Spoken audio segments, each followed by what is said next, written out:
you got all these amateurs wandering around trying to kill snakes, and they all have beards, even the women, and they're out there. And every year, like, they announce the results of the Python Challenge, and it's like they kill a couple hundred of them. Hi there, and welcome into a brand new week of Celebrity Salute, dedicated to the men and women who serve our country in active duty, our veterans and their families. We're here for you. God bless you. We love you. On each episode, we look for people and stories with some connection to these heroes. I am Randy Miller. Dave Barry is an American author and columnist who wrote a nationally syndicated humor column for the Miami Herald from 1983 to 2005. He's also written numerous books of humor and parody, as well as comic novels and children's novels. Barry's honors include the Pulitzer Prize for Commentary and the Walter Cronkite Award for Excellence in Journalism. His latest effort is called Swamp Story. We're proud to have Dave Barry join us right here on Celebrity Salute. And the funniest guy in Florida is with us. Dave Barry is here. Man, Dave, I have read so much of your stuff. It's always hilarious. And you got a new novel, first new novel in a decade, Swamp Story, that is out. How was your vacation? What vacation? Well, the decade. Oh, okay. No, well, hey, that's. I was doing other things, but I wasn't writing novels. I wrote other books. But and also, I appreciate you calling me the funniest man in Florida, but there are many, many highly competitive people out down there being funny without even trying to be funny. So I don't know if I could possibly measure up to that kind of competition. You know, it's so true. And every time you hear a weird, odd, immoral, any kind of story, you know it's Florida. And, you know, you have done such a great job pointing that out over the years. Dave, do you think you would have been as successful if you lived in Omaha? Absolutely not. I mean, you don't hear people talk about Omaha man the way they talk about Florida man. Right. But I do want to say you're absolutely correct that, you know, we are used to seeing Florida man stories, and almost always, you know, somebody has done something ridiculous, stupid, evil, disgusting, whatever, and it's always Florida. But I just need to say there are 21 million people in Florida, and it's not really fair to judge all 21 million of us just because of the actions of 19 million of us. There's still a few people in Florida who are not weird, and it's not fair to smear them.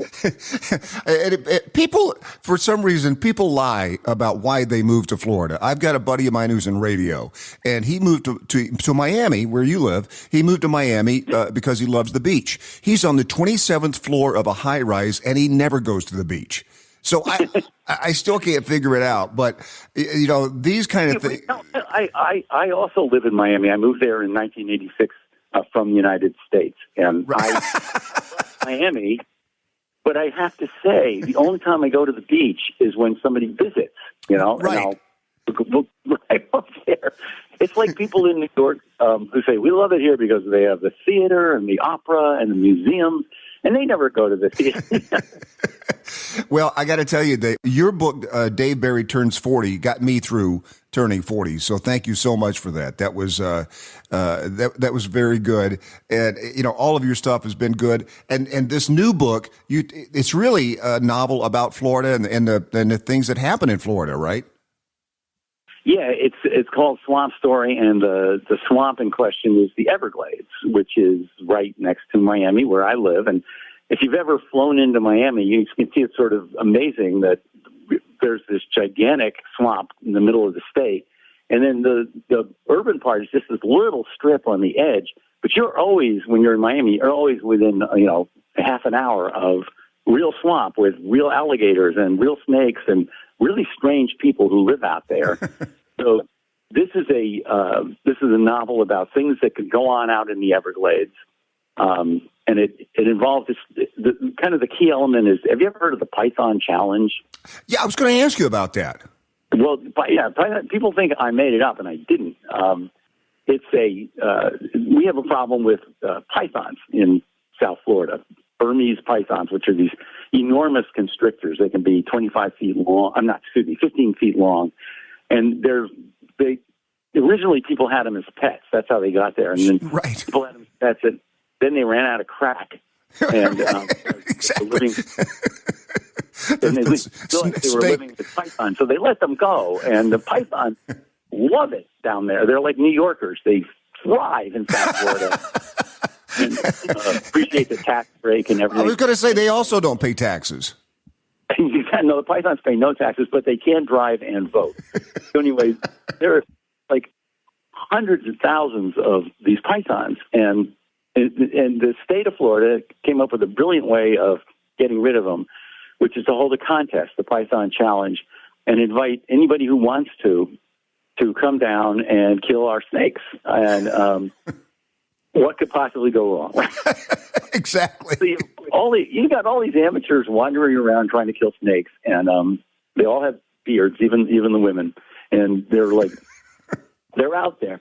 And every year, like, they announce the results of the Python Challenge, and it's like they kill a couple hundred of them, which, when you do the math, doesn't really put a dent in the python population. Plus, female pythons are laying hundreds of eggs, so the pythons are winning the Python Challenge. I was just going to say the pythons seem to be winning this deal. I'm sure they look forward to the Python Challenge.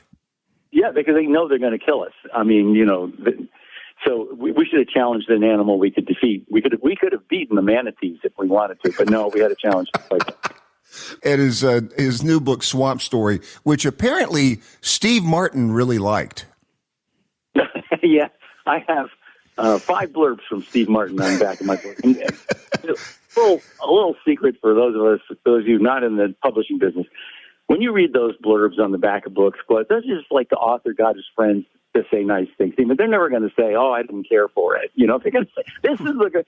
So I know Steve, and I asked him to blurb my book, and he was busy shooting a TV show, so he just sent me, 5 blurbs. Just to pick one. I used all 5 of them, and the last one is my favorite. It says, "I love this book. I haven't read it yet, but I love it." I also love, with Swamp Story, Dave Barry combines 2 important elements of literature, a swamp and a story.